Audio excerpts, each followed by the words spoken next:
If you're a business owner, there's going to come a point where you need a stronger tech stack to have a clear picture of everything all in one place. From startup to enterprise, NetSuite is your one-stop solution. Visit netsuite.com/SPI to download their KPI checklist for free and support this podcast too. If you do find yourself buried in manual work or struggling to have a clear picture of your business, you should know 3 numbers: 37,000, 25, and 1. 37,000, that's the number of businesses which have been upgraded to NetSuite by Oracle. 25, NetSuite turns 25 years old this year. That's 25 years of helping businesses do more with less, close their books in days, not weeks, and drive down costs. And the number 1, because your business is one of a kind. So you can get a customized solution for all of your KPIs and one efficient system with one source of truth. Manage risk, get reliable forecasts, and improve margins. Everything you need to grow, all in one place. Right now, download NetSuite's popular KPI checklist designed to give you consistently excellent performance absolutely free at netsuite.com/SPI. That's netsuite.com/SPI to get your own KPI checklist. netsuite.com/SPI. There was once a time when building a website was a massive undertaking and a huge pain, something that you would need to clear your entire schedule for.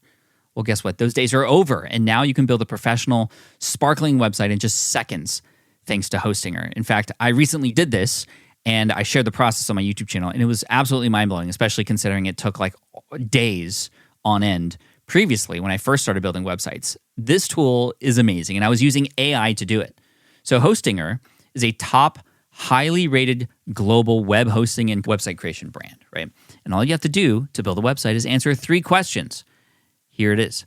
Enter your brand name, you select the website type, you describe your business, and then you can customize it further with a drag and drop editor. It's literally that simple. I just went through this process. I promise you, it is the easiest way to build a website. And it also offers some AI-driven SEO-friendly copy, an AI logo maker. Plus, they make all this super affordable. It's less than $3 a month, including a free domain name. So create a live website now at hostinger.com/SPI. And listeners of this podcast can enter SPI for 10% off your order and a free domain name. hostinger.com/SPI and use the code SPI for 10% off and a free domain name. It's incredible. Now back to the show. This is the Smart Passive Income Podcast with Pat Flynn, session number 284. Let's do it. Welcome to the Smart Passive Income Podcast, where it's all about working hard now so you can sit back and reap the benefits later. And now your host. He used to have a problem reading the last page of every book first, Pat Flynn. We entrepreneurs are at our desks a lot, so having solid equipment is super important. And a sit-stand desk can make a huge difference, as many folks on our team will attest to. If you haven't tried one yet, this offer from Uplift is for you. Plus, you can support the show at the same time. Visit upliftdesk.com/SPI for 5% off your order. Over 1 million customers have chosen Uplift Desk. Innovative product designs, reasonable pricing, same-day shipping, free accessories with every desk.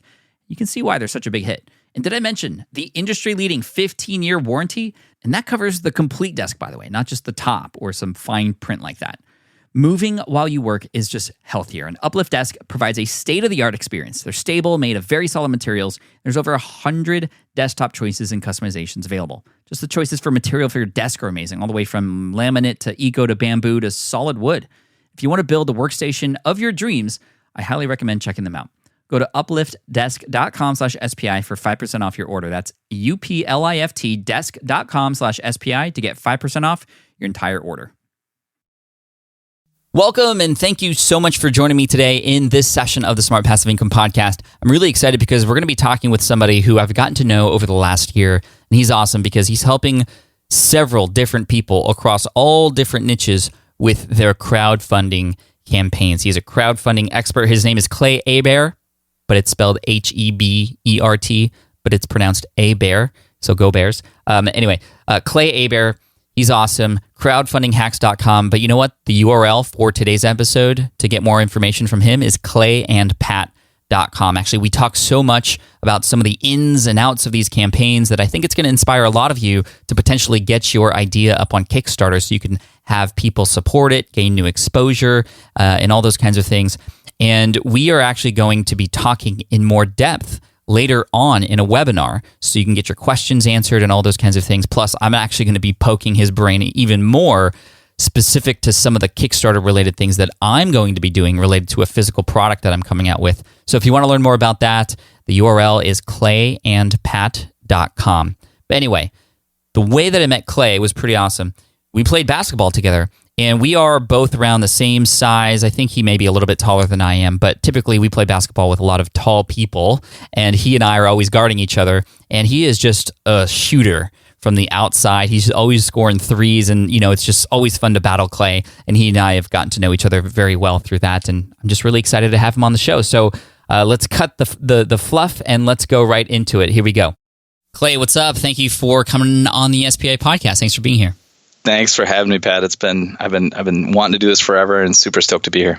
I've been wanting to do it forever too, especially because I've gotten to know you mostly through the basketball games that we've been playing together here in San Diego for certain events. And, Clay's a great guy. He's only pushed me and shoved me a couple times, but he always extends his hand to pick me back up, which is cool. So that's why I love him. But anyway, as many of you know, it is crowdfunding month here on SPI, which is really great because I know a lot of you are thinking about running your own Kickstarter and Indiegogo campaigns and GoFundMe campaigns. But me, personally, I'm going to be doing one very soon related to this online, actually physical product that I'm going to be launching that is currently, by the time of this recording, or on the date of this recording, it's actually being tested with the 21 beta testers out there. And the big idea is to validate the process, to get it to a point where it's fine-tuned, and then go big with a Kickstarter campaign to not only make money through that, but mostly to get the exposure. So Clay, welcome to the show. Thank you. I want to talk all things crowdfunding and things like that. But before we get to that, can you talk about a little bit about where you came from, what you did before you got into Kickstarter and crowdfunding? Yeah, absolutely. I'll keep it short, but my first career out of college was at Accenture doing big corporate consulting at Accenture, which I believe now is the largest consulting firm in the world. And believe me, it felt like it. I think now they have over 400,000 employees, which is more like a nation than a company. But it was great for a number of years. In 2003, I was about halfway through my time there. And I was flying through O'Hare Airport on a layover in between two different client gigs, and needed another book to read, so I dashed into the bookstore, and they were calling my name, so I just grabbed the quickest book I could find, and it was Purple Cow by Seth Godin. Mm-hmm. And that book totally changed how I thought about business. I didn't have a Jerry Maguire moment and quit Accenture the next day. I just said, "Oh, this is great." I felt like this was the secret scrolls of innovation that we hadn't found as a firm, and so I spent a number of years trying to bring that kind of thinking inside of this huge monolithic organization, and that's not really how they're set up or how they're set up to succeed. So in end of 2008, I was living in San Diego.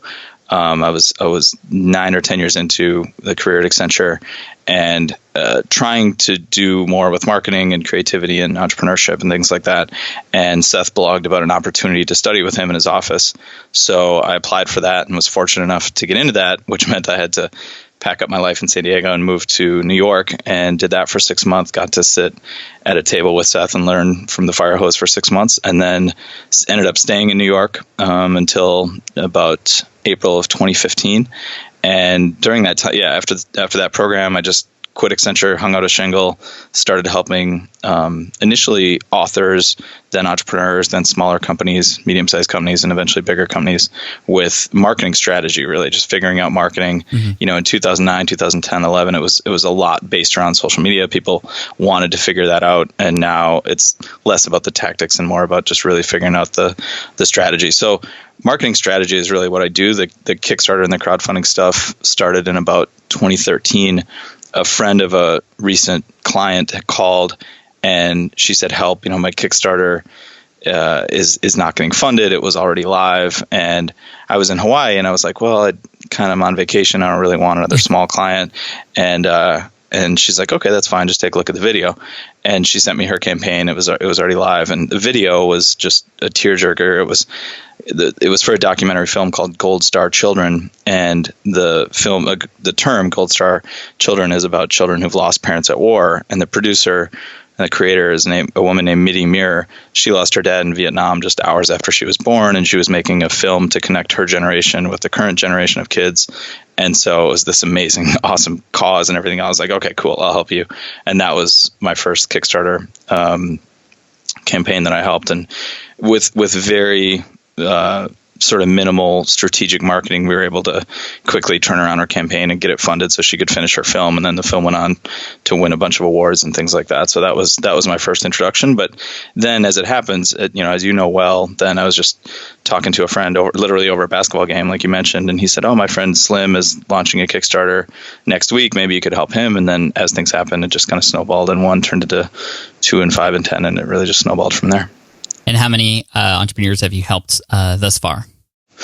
A year ago, it was at a nice round number of 150 campaigns and $50 million. And I kind of stopped there because it was a nice round number. And I think now, if I look back at the spreadsheet, it's over 200 campaigns and about $70 million. So it's been a lot of fun to help these creators. And that, that level of help, sometimes it's a 1-hour phone call, and sometimes I'm more involved in the project, but have touched that many campaigns in some level. That's really cool. Now, for those who are listening, they might be thinking, "Oh, well, this Kickstarter thing, that sounds great. Like, why would I even want to invest in putting time and effort into that where I could promote it elsewhere?" Like, why, from your mouth, would you say going down the crowdfunding campaign is really the way to go? Yeah, it's a great question. There's actually a number of reasons why someone might want to do crowdfunding. Sort of, as you alluded to earlier, you're not doing yours because you've got no other way to fund this project. You're doing it for validation, for exposure, and things like that. So there's a whole list of reasons why one might want to do it. Validation is a great one. Although on the validation piece, I just want to make a quick point. It much like your excellent book, Will It Fly? Validation on Kickstarter and crowdfunding is not just about slapping it up there and crossing your fingers and there is no validation if you just post your campaign. You have to do all the steps that you talk about in your book. You have to do the pre-marketing. You have to find your tribe. You have to find the people that care. Then if you do that and bring them there, then the validation counts. And just posting a project, it's not like there's this magic jury of 1 million Kickstarter people waiting to look at your project and deem whether it's worthy or not. You need to bring the appropriate tribe. I always say 99.9% of people do not care about your project, whatever it is. That's not bad news. That's actually good news, because it allows you to focus and find the 0.1% of people that do care. And so validation is one reason. Most people do it, for the funds, because they need or they want the money that's associated with it. But you make a very good point, and your whole audience is, very attuned to this. Doing it on crowdfunding is a choice, and it needs to make sense, because certain people know how to, let's say, post something online or create a Shopify store or do something else or launch something else. So the benefit of doing it via Kickstarter has to be worth it. Now, I always say the little phrase of, is something a good idea for crowdfunding? A creative project with a beginning and an end, in which something new gets made and shared with a tribe of people that you can identify and build permission with before you launch. So that was a mouthful, so I'll say it one more time. A creative project with a beginning and an end, in which something new gets made and shared with a tribe of people that you can identify and build permission with before you launch. So if you look at Jeff Sheldon's recent campaign for Gather, a really cool sort of Apple-esque desk organizer, it fits all of those things perfectly, right? It was a creative project. He was making this new kind of thing. It had a beginning and an end. He actually ran his campaign for 60 days, and we can talk about campaign duration and things like that. It ticked off all those boxes. And if you look at we'll just take an extreme example, like accounting services. I've literally over the years had people reach out to me and like, I want to promote my, accounting business on Kickstarter. I'm like, why? What are you doing? There's no creative project. There's no beginning and an end. So that's the little checklist. Okay. So creative, beginning and an end. And you'd mentioned tribe a few times. Do you have to have a tribe before you go up on Kickstarter or crowdfund? Or, I think a lot of people might be like, oh, well, I don't even know where to start in terms of reaching out. Like, is just simply putting it up there going to help? Here's what I say about that. If you want to raise any substantial amount of money, if you're trying to raise $200, maybe you don't need a tribe and enough people are going to find you on Kickstarter. But in general, the Kickstarter audience is not your audience. So yes, the short answer is yes, you need a tribe. The caveat to that is Depends how much you're trying to raise, depends how else you might promote it. We all know people who maybe don't have a big tribe themselves, but they have a lot of relationships and people who might promote it for them, or if they can, there's this concept I call flash press and cash press, and we can get into that. But basically, the thing I'll say about how much traffic and backers the platform themselves brings is the platforms are not free money in the sense of you're not going to slap up a Kickstarter campaign with no tribe and no promotion and raise any substantial amount of money, because the right people are not going to see it. The people on the other end of Kickstarter, like I said, 99.9% of them don't care about your thing, but it's actually very easy to go find your tribe, find the sub-tribes of the people who care. One of the things I teach is define all the sub-tribes. So we'll pick one of the campaigns I helped years ago was this really cool cooking iPad app called Panna. This guy named David Elner was a music industry executive. He retired, and he got Thomas Keller's cookbook, and he made buttermilk fried chicken, Thomas Keller's famous recipe. Mm-hmm. And it was amazing, and he was blown away that he actually cooked something that tasted so good. But what he wanted didn't exist. He had his cookbook, he had the iPad, he had his laptop with YouTube, and he had flour and chicken all over the counter, and it was a mess. He said, I want one app where Thomas Keller himself makes his famous recipe of his fried chicken. I want him cooking it on the video. I want the recipe right next to it. I want to be able to order the ingredients, So he created what he wanted to exist. And he didn't have a tribe of people. He was completely new to that game. He was not in the cooking game. He was not in the iPad app development game. And so we worked with him. And one of the things I helped him with was, I said, it's easy to find these food bloggers to build your tribe. You don't have a tribe, and as fast as he wanted to launch, he wasn't going to take the time to build an email list. I said, but if you think about these food bloggers, you can't just email them, tug on their sleeve, and say, hey, will you please write about my thing because I want you to. That's obviously the wrong way to do things, as you teach. I say develop the win-win. What's the win-win? So I said, all you have to do is tweak it a little bit. So Panna is it's like a $15 a month subscription or something like that. I said, go to these food bloggers, tell them what you're working on. Say, how about this? You get a lifetime subscription to Panna. So if you're a food blogger, say a medium-sized food blogger, you get this lifetime subscription to this beautiful magazine with all these chefs. And so that's great. And I said, if you give one away to your audience, you can run a contest on your blog, you can do whatever. And then here's all the creative assets and the photos and the videos and the GIFs.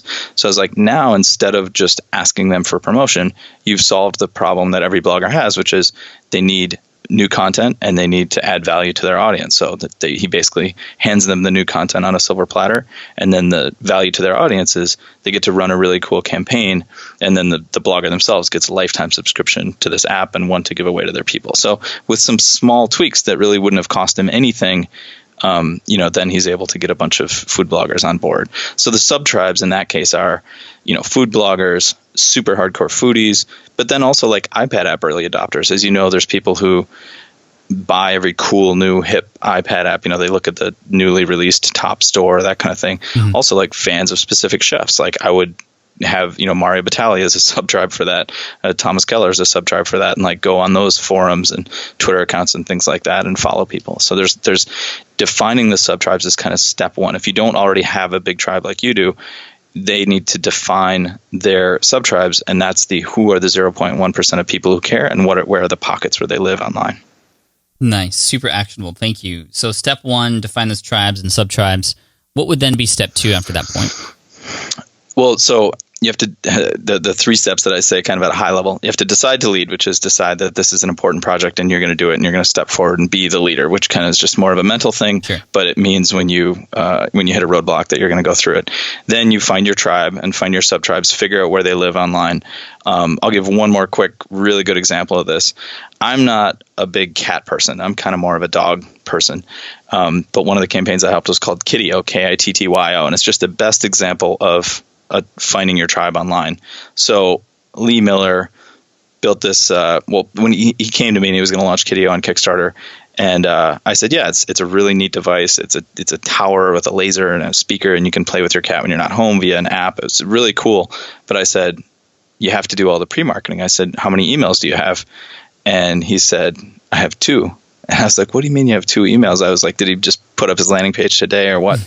And he said, I use one for work and one for personal. I was like, no, not how many emails do you use? I said, how many? And he literally didn't know. He literally said, what's a landing page, et cetera, et cetera. So I worked with him and we built a really great landing page. He had great kind of branding assets and things like that. And I fixed all the copy, and we created this page that converted at 40% when it was promoted in the right places. So then over 6 months, he gathered 13,000 emails. And then when he launched, he was funded in 36 minutes, doubly funded, 200% funded on the first day, and raised $270,000. And he was literally, like some of your listeners, literally starting from scratch to the point where he had 2 emails, one for work, one for personal. So but the point was, like, one of the sites where we promoted this landing page was a site called House Panther. It's HAUS Panther. And the tagline for House Panther is the premier online magazine for design-conscious cat people. And it's obscure, but it's one of the best examples I have of saying, you build your landing page and then you have to go find your version of House Panther. Where is the niche of the internet where the super crazies of the people that are interested in your thing hang out? And because I'm a dog person, I've never heard of House Panther. And they don't have millions of views every month, but they have, let's say, 50,000 views. So then you go back to this win-win. On House Panther, they do a product giveaway every month to keep that's one of the things they do. One of the post types they have is to keep their people engaged. They say, enter your email to win this product. So he was able to sort of slide into their editorial calendar in the way that they wanted and said, hey, will you do a giveaway for Kitio? And he got 2,000 emails in a weekend. So he was starting from scratch, and over 6 months, he was able to build this great, tribe to launch his product. But the point is, most people don't do the work of finding what's your House Panther, what's your site with 20 or 30 or 50,000 uniques, where every single person who goes to House Panther is interested in Kitio, as opposed to, so that's what I call cash press, like the more niche bloggers, not like super tiny, not 5 visitors a month, but like the small to medium sized blogs where it's super targeted. Mm-hmm. Because Lee Miller was also on The View with Whoopi Goldberg, and we get taught that, big media, New York Times, right, The View, et cetera, et cetera. That's what I call flash press. It's flashy, and certainly if Whoopi Goldberg calls your product, her favorite product of the year, it's not going to move a bunch of traffic in units because people don't go to Whoopi Goldberg for cat devices, they go to House Panther. But it's good, as social proof, where you cut out that testimonial, put it on your landing page, put it on your Kickstarter page, and then the people that you bring from the other channels, it'll be the social proof where people say, if it's good enough for them, it's good enough for me. It's like when you and I see movie trailers, let's say pre-roll on YouTube, and it says best action movie of the year, Rolling Stone. When's the last time you or I read Rolling Stone magazine? But they still use it as, if it's good enough for Rolling Stone, it's good enough for us to see. It's like a trusted source, right? It's social proof. So that's cool. And I'm looking at the Kitio Kickstarter page. 2,400 backers pledging over $271,000 to help bring this project to life. That's pretty incredible. And then the other one you mentioned earlier, Pana, the pledge goal was 25,000 and it reached 34,000. So that's awesome. So David, I handed him this great food blogger strategy, and he's like, "Yeah, that's a good idea, but I don't have time to execute it." I'm like, "All right, I was like, that's going to be the difference between raising 35,000 and raising 300,000." But he the strategy was there, but he needed a launch like the next day or something like that, so he didn't execute it. Well, he said, he still reached his pledge goal. Speaking of, like, how do we know what our pledge goals should be? I've seen many different projects have many different goals. I mean, a part of me feels like you should just make it pretty low so that, you can get access to it, because you, at least on Kickstarter, right, you don't get access to that cash until you meet that pledge goal. But wouldn't that make you just want to make it like $1? So you're thinking about it completely right. You want to set your funding goal low, but there's a couple different reasons why you want to do that. You want to set it low, but it depends on your actual costs for the project, because the worst thing you can do is raise money, get your project funded, and have that not be enough. So let's just take a physical example. Let's say you're building a new kind of drone, right? The SPI drone or whatever. Mm-hmm. If you need $100,000 to place the order for the factory in China to deliver the drone, you don't want to set your funding goal at $20,000, because then you'll end up in a spot where you raise 50 and the backers think your project's funded, but you don't have enough to actually make it happen. Right. So You have to figure out your hard costs, what you actually need to make it happen. The big psychology play here is with donation-based crowdfunding. We're talking about rewards-based crowdfunding. With donation-based crowdfunding like GoFundMe projects or a well in Africa, or somebody has cancer or medical bills or things like that. With those kinds of projects, people tend to slow down their donations once they hit the goal. So if you think about any kind of fundraiser or Pencils of Promise, gala or something like that, if they say the goal for the evening is $1 million and they get a bunch of people and then you hit the $1 million, the donations tend to slow down because they say, great, we hit our goal, we did our thing. Right. When it's a physical reward, when it's a rewards-based project and you're getting a drone or a hoodie or an app, you actually want to get it funded sooner, and then people will blow past the goal. If you look at any of the top funded Kickstarter projects, it's not that people say they're not donating to Eric Mijakovsky because they think he's a nice guy. They want their Pebble watch, or they want their coolest cooler, or they want their Bebo hoodie, or whatever it is. So with rewards-based, it turns into a store. With donation-based, if it's a cause-based thing and there's not really much of a reward, then it lets everyone get together so that we can hit the funding goal. In rewards-based, it's let's blow past the funding goal. The other reason you want to set your funding goal as low as possible, again, don't get yourself into manufacturing cost issues, is because you can manufacture a bit of a press story. The press needs more and more reasons to write about your crowdfunding campaign. In 2010, 2011, 2012, crowdfunding was new enough that just an interesting product on crowdfunding was enough for the press to write about it. Uh-huh. Now, of course, they've been deluged with, requests for promotion. So you need to figure out what's the hook and who are the press outlets that you even want to write about your thing. But then what's the hook? And one of those additional hooks, one additional kind of drop in that bucket can be funded in, just like Kidio funded in 36 minutes. I helped a campaign just a few days ago, kind of a unique niche little campaign that's still alive called Cartoontropolis. Uh-huh. And it was like, get a digital cartoon version. So you get a digital cartoon version of Pat Flynn, and then you could put yourself in this Cartoontropolis city, which kind of looked like the posters of The Simpsons with all the characters of thing. Yeah, it was a neat little thing, but we architected it with a really low funding goal so that he was funded in the first day, and then he can use that to flip and go talk to local press and say, hey, this is this interesting thing. Mm-hmm. But you're not going out saying, please write about me because I need to hit my funding goal. You're saying, oh, don't worry about it. We were funded quickly.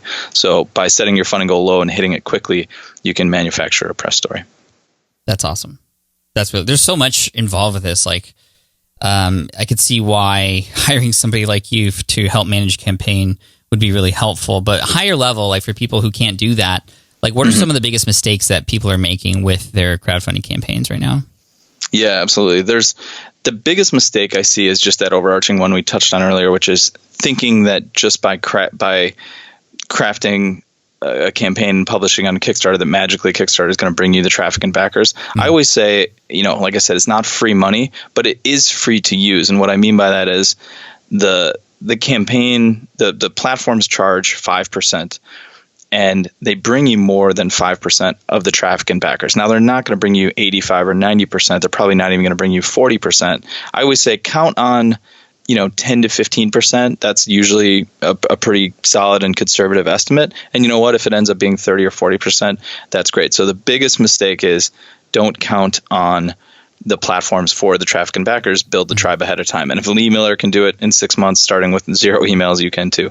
The second biggest mistake I see is a lack of clarity about what the thing is and why people will benefit. The best Kickstarter campaigns have what I call instant clarity, as in everything from the title to the video, which we can talk about the video, but the video should be 2 minutes or less, right around 2 minutes, ideally even shorter.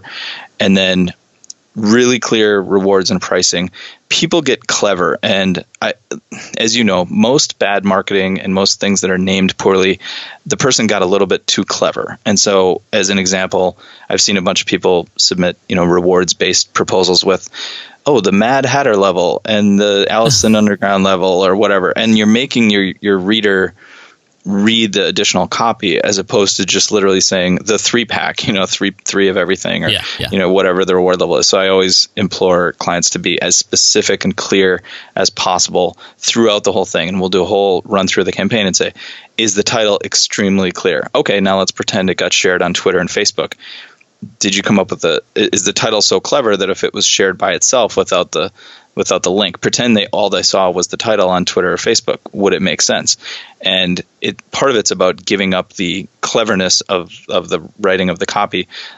And another little trick on Kickstarter and Indiegogo, you can kind of get away with saying the world's first, the world's best travel jacket, Babo or whatever. Like, there's no lawyers that are coming. It's an opinion, but if you say the world's best travel jacket and then that gets pushed to Twitter, if someone sees that and then a link, they kind of have an idea of what they're going to see when they get there. Some sort of someone's opinion of the world's best travel jacket, but don't say, people get too clever. So instant clarity is another mistake I see. And it's tough being the creator.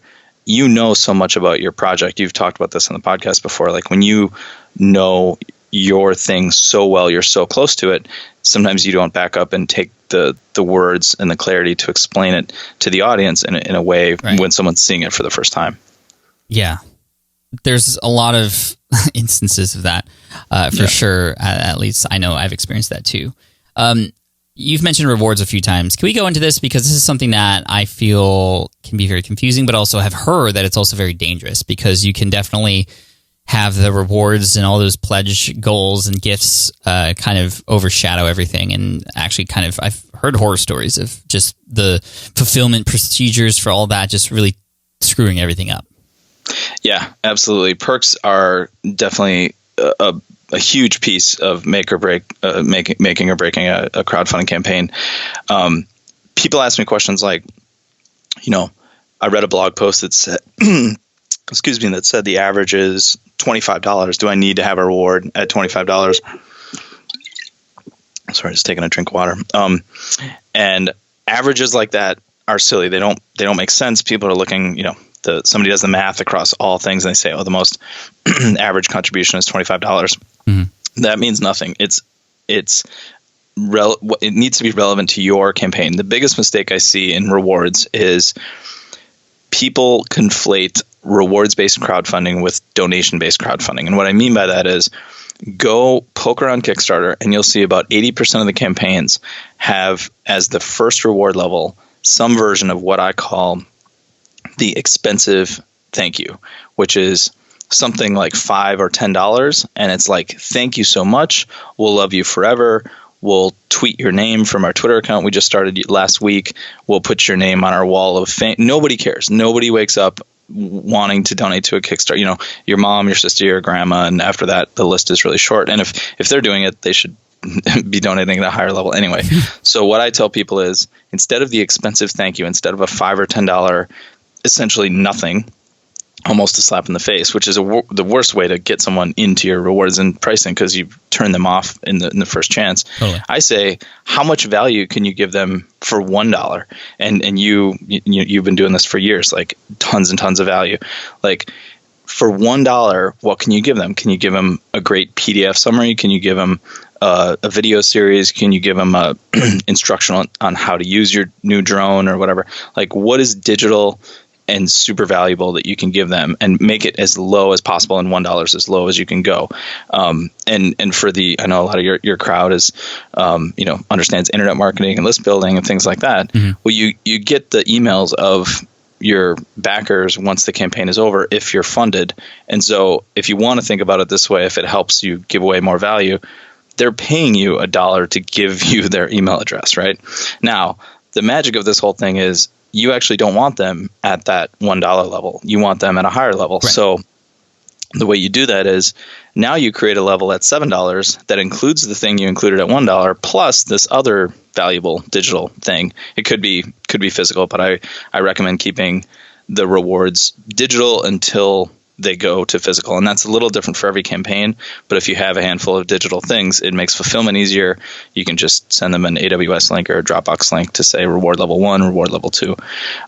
So now the psychology, when they look at the $7 level, they'll be like, well, is basically the question their brain is asking is is what's included at reward level 2 worth $6 because I'm already getting this great deal for the thing at $1, right? It's only $6 more. It's almost like extra value meal pricing, right? You'd be silly to buy the burger and the fries and the drink all separately. Right. The extra value meal makes it worth it. So then maybe you go from 7 to 20. I mean, the numbers the numbers are just examples. It all depends on the campaign, but you want to price everything what I call below MSRP.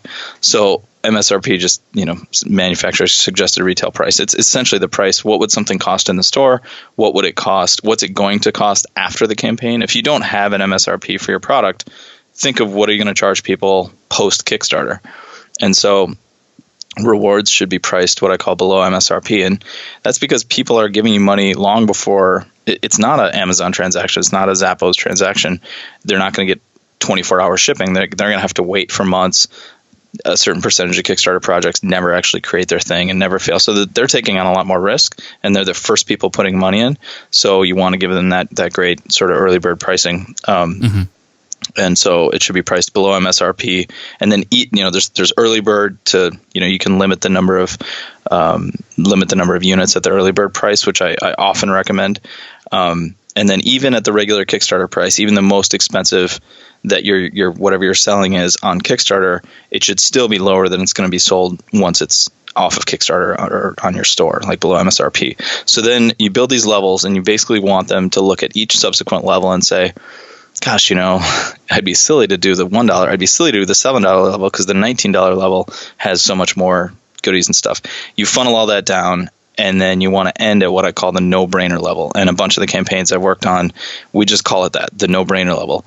And the no-brainer level is the everything in the kitchen sink. And it should be pretty obvious as you're going into a campaign. Let's say you're doing a new kind of drone or whatever. And if you want to workshop what your Kickstarter is, we could do that live and talk through your specifics. We could definitely do that if you want. But let's say it's a drone. The no-brainer level would obviously include the drone and maybe all of the accessories and the video of how to set it up and how to use it and how to attach it with your GoPro and take great photos and whatever that is. But you want to funnel people down to the no-brainer level. And then if you have higher dollar reward levels, like let's say, $1,000, multiple $1,000 types of packages, you actually want the price differential between the no-brainer level and the next level to be much more substantial. And what this is doing is it's kind of creating a call to action. You can't highlight or circle the reward level on Kickstarter and say this is the one you want. So you do it with a combination of pricing and copy, and funnel them down and say this is the one you want. And then the next jump is a lot bigger. So that may be for the true fans, that may be direct access to Pat, that may be whatever those levels are at a higher price, maybe a keynote, something like that. But the everything in the kitchen sink, the no-brainer level, should be the highest dollar of the lower level rewards, and then maybe 2 or 3x to jump, because then you're going to get the true fans, but you want to tell everyone else to say basically this is the call to action, this is the level you want. Right. Okay. Understood. You had mentioned going through the specifics of my campaign. We can maybe do that at a later date. Maybe we can, after we kind of finish up here in the outro, we can talk about maybe a webinar that people can get access to where you and I chat and go into a little bit more specifics. And I also know that you have a course that's going to be offered too. We can mention that in there as well. So make sure you stick around to the end. I mean, we're almost finished here because we're definitely utilizing Clay in terms of a top level overview of all the things we need to worry about and think about when making the decision to start potentially going down this route. And so if you want to get more info, stick around to the end. I'll give you a link where Clay and I will then either have the ability to register for the webinar, or it might be a replay if you're listening to this in the future. So we'll hook you up with that later. But stick around. And so Clay, campaign fulfillment, I mean, let's keep talking about that really quick. T-shirts, do things like that work, or should the bonuses or the perks be related to the product in kind of a little bit better way? I'm so glad you asked that. You're so smart. So you should only be offering T-shirts as a reward level if one of two things are true. One is if your campaign is about T-shirts, then obviously your whole thing is about T-shirts. And number two is if you are a person who goes into it with a big fan base and a big tribe of your own. Like, for instance, if if you launch your thing, Pat, and it's in any way related to SPI or to you or whatever, then using the Kickstarter campaign to say, here's some fun new SPI t-shirts that we've never released before, maybe in Kickstarter green, et cetera, like then there's cool things you could do. The mistake I see tons of people make, and I highly recommend against it, is don't offer t-shirts if nobody knows who you are. And the simple way to remember this is think about your favorite band. Whoever's listening to this, think about your favorite band.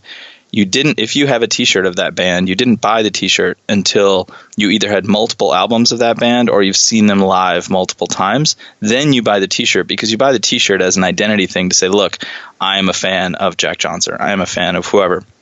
Mm-hmm. You don't buy the t-shirt and then buy the CD and say, I'm going to take these both home and listen to it to figure out if I'm a fan of this. And that's the psychology that people get wrong on Kickstarter is like, nobody wants your t-shirt because they don't know if they like you yet. They only buy the t-shirt once they're a fan.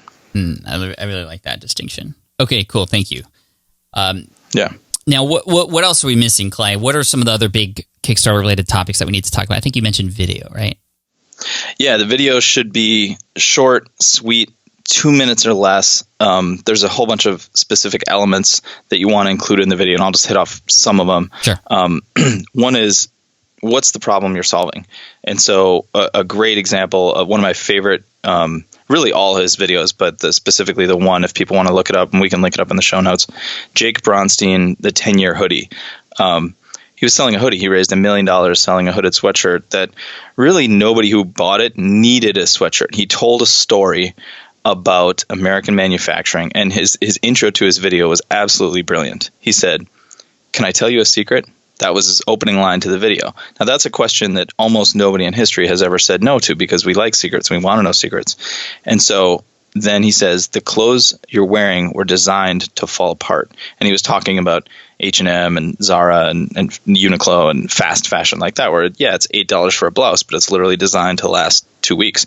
And so his product, and whether that's true or not, that was the positioning, and that's the story he told in his video, because his product was an $80 hooded sweatshirt that's called the 10-year hoodie because it was designed to last 10 years. And then his video was brilliant. All these images of Americana and how he was going to resurrect American manufacturing and use all these great high quality hardware, zippers, and da-da-da-da-da. So cool. The point is, he told an amazing story in a minute 57. And if you click on his name and go to the rest of his campaigns, Jake has gone back to the well. That's another thing I want to remind your listeners of is Kickstarter is not a one and done sort of thing. You could, if you have a tribe and if you build a tribe and if your people like you, you can go back to the well. And so Jake has run 4 or 5 Kickstarters. He's done one for jeans. He did one literally just for blue shoelaces, because part of his whole thing is his company is called Flint and Tinder, and they made the hoodie and then they made the jeans. And he really is, doing a lot with American manufacturing.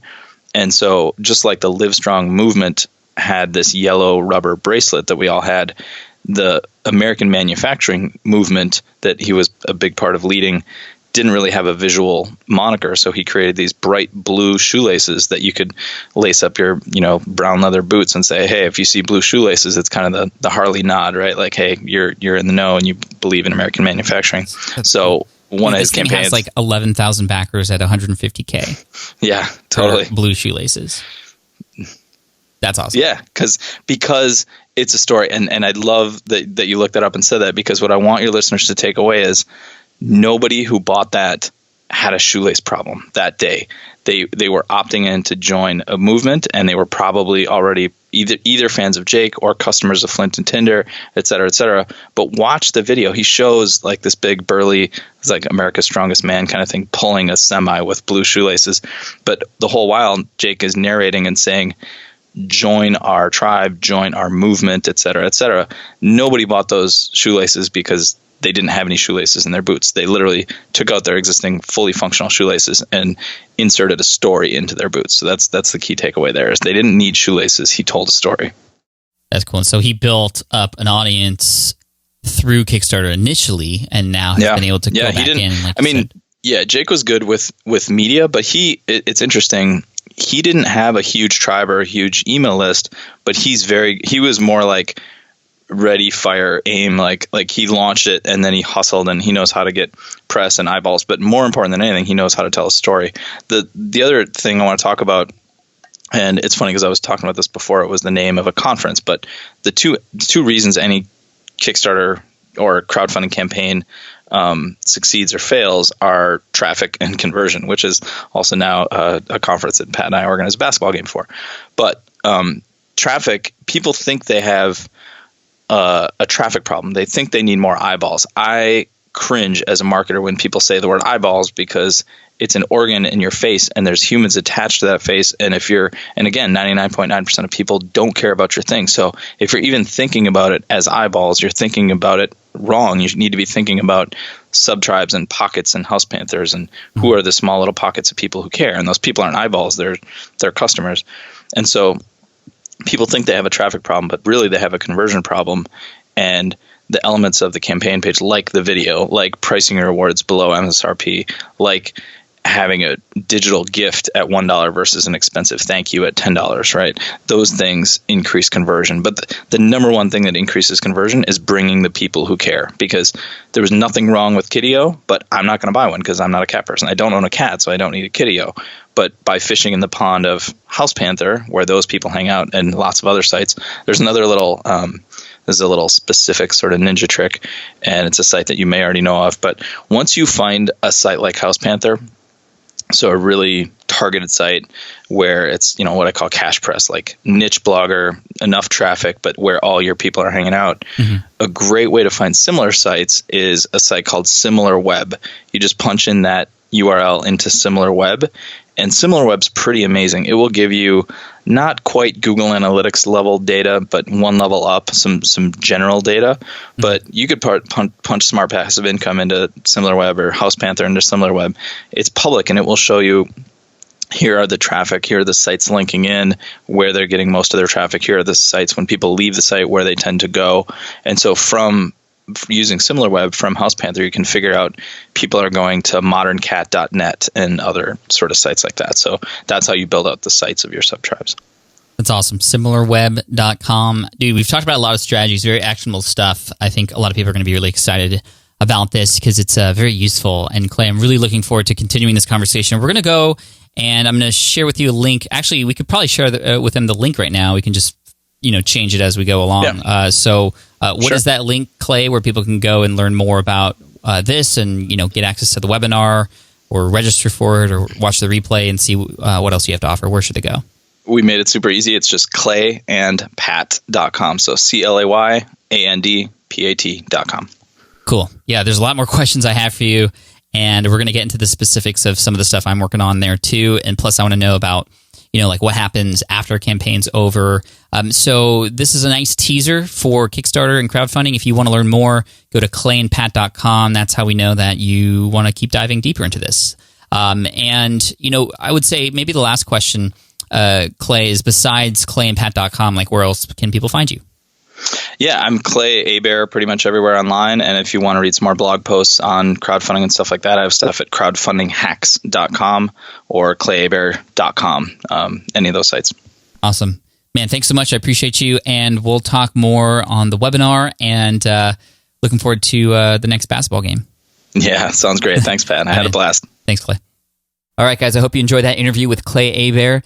And again, if you want to get all the links and the resources mentioned on this episode, all you have to do is go to smartpassiveincome.com/session284. Again, smartpassiveincome.com/session284. And Clay, once again, thank you so much. I look forward to rejecting you on the basketball court very soon, or it's probably going to be the other way around. But man, I appreciate you, and I look forward to chatting with you about my particular project in a webinar that we'll do and make it open to everybody at the time of the recording. I'm not exactly even sure when that's going to happen. If you're listening to this far in the future, you'll probably see a replay for it, but the URL for that is clayandpat.com. And once again, thank you. So awesome. Now look forward to next week, because we are doing an interview with the founder of UGMonk, UGMONK. And after I interviewed this person, I mentioned it on Twitter, and everybody's like, I love this brand. It's one of my favorite brands. And Jeff, the founder, has an amazing story about how he kickstarted a brand new thing recently and made nearly $500,000 doing so. But more than that, he's just a down-to-earth guy, and I can't wait to share him with you and his product, which you may have heard of already, ugmonk.com. But anyway, thanks again. And one more time, the link to this episode's show notes, all the links we mentioned, smartpassiveincome.com/session284. Thanks, guys. I appreciate you, and I'll see you in the next episode. Bye. Thanks for listening to the Smart Passive Income Podcast at www.smartpassiveincome.com.